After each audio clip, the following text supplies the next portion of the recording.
që jemi në momentin tani që ta vendosim për t'u pjekur.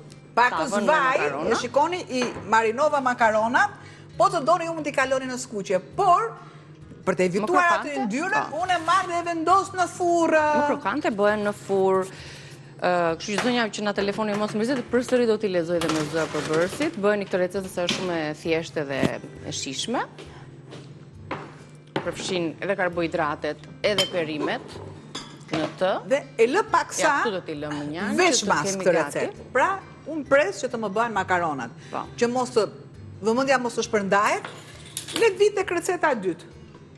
Që kam një çorbë, sopë si të doni jo, çorba është me trash, me hollësh supa. Shtoj pak yndyrë. Dhe ky yndyra, shtoj direkt mielin.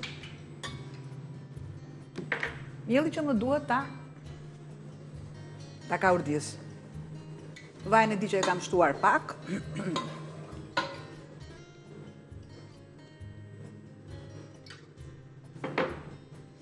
Dhe dihet që vaj është një lugë për person.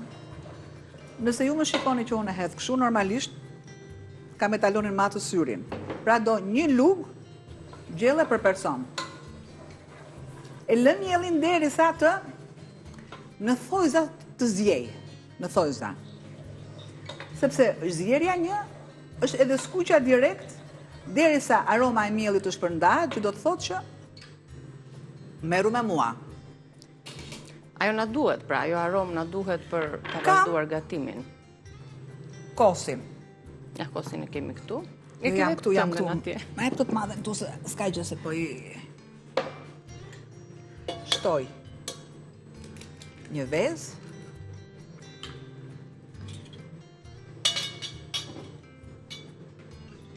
E rah paksa.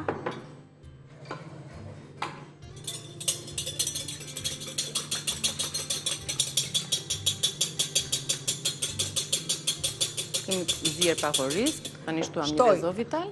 Kosin, derisa të largoj, ajo pjesë e derisa të unifikohet masa e kosit me vezën. Këtu kam lëngun e mishit të pulës, por nuk do të shkoj dëm. Edhe lëngu i makaronave ndajoqen pak më njanë, nuk e hedhim. Jep atë trashësinë e duhur.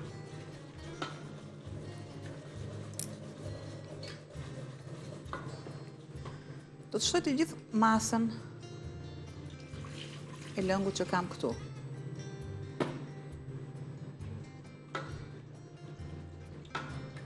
Dhe e lë të vloj pak sa mielli. Dhe në fund do t'i shtojmë pjesën e vezës me kosë. Në këtë mënyrë edhe rregullojmë pak temperaturën.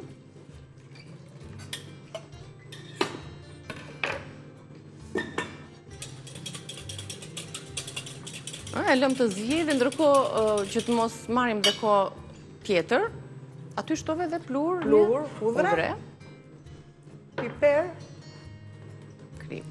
Te kripa do kem kujdes sepse kam zjerë. Edhe te lëngu i makaronave. Pra, unë kam zjerë orizin në fillim fare. Orizin e kam zjerë, ju e dini shumë mirë, tashmë po e bëj kështu, me sit. Tek lëngu që kam zjerë orizin, unë kam shtuar makaronat. Pra, unë përdor gjithmonë ujë shumë të bollshëm. Pra, është lëngu i orizit dhe i makaronave.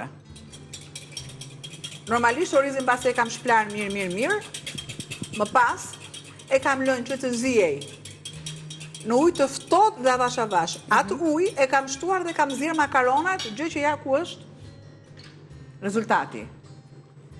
Do të shtoj te ky lëngu orizin.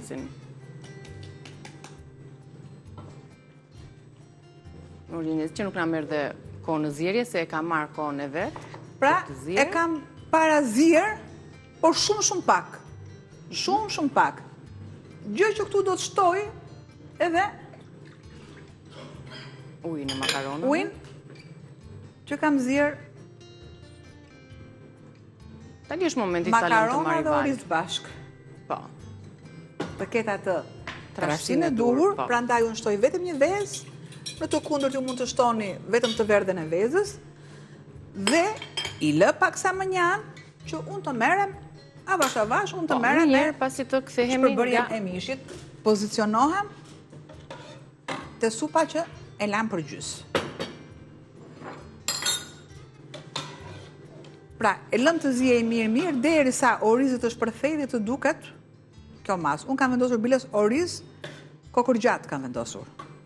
Pra, është zjerë aq shumë sa që nuk kuptohet. Ktu kam kosin, vezën dhe normalisht kam shtuar lëng nga masa e supës. Në moment që unë balansoj lëngje temperaturën e supës dhe të vezës që kam përzirë me kosin, e kaloj pak fare në sy të fikur të sobës. Pra vatrën e kam të fikur. Do të shtoj majdanozin që e pres tashmë imët.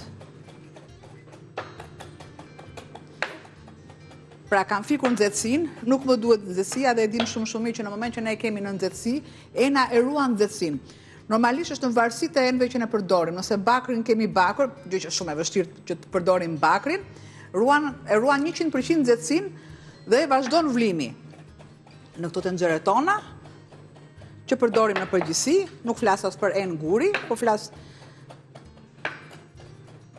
në këto të tilla, e kam larguar sepse e kam fikur dhe do të shtoj tashmë majdanozin, nuk më bëhet asnjë lloj prerje dhe e shikoni shumë mirë që kosi nuk është i shpërbër, dhe kur kemi kosin me limonin, jep një reakcion kimik që fundja ne duam të bëjmë gjizën. Prandaj dhe është e domosdoshme ruajtja e temperaturave tek ena. Shtoj majdanozin,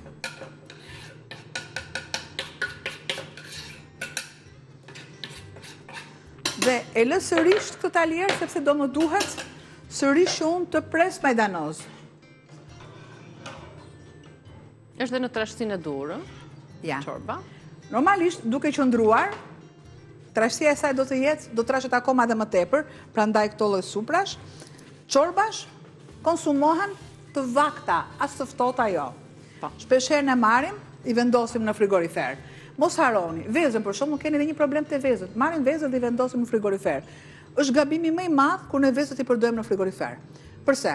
Sepse ju thonë edhe gjo, tani dole ti më e zgjuar dhe na thuash. Patjetër që po, sepse janë prandaj dhe janë seminarët në kuzhinë, sa herë që hapet frigoriferi, temperatura e vezëve ndryshon.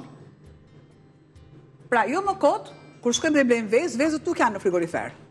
Sepse vezët duhet të konsumohen brenda afatit të caktuar. Që kështu keni pak kujdes me vezët, prandaj të themi që nga ndonjëherë kemi problem. Këto temperaturat larta ku ti mbajmë se prishën nuk keq jashtë. Do jetë një zgjidhje dhe freskia, pra ato që kanë. Tek freskia, jo te dera. Jo te dera, sepse dera që hapet Po, është dera që hapet më shpesh dhe aty fillojnë, po të themi rrymat. E kaloj këtë gjohën e thash,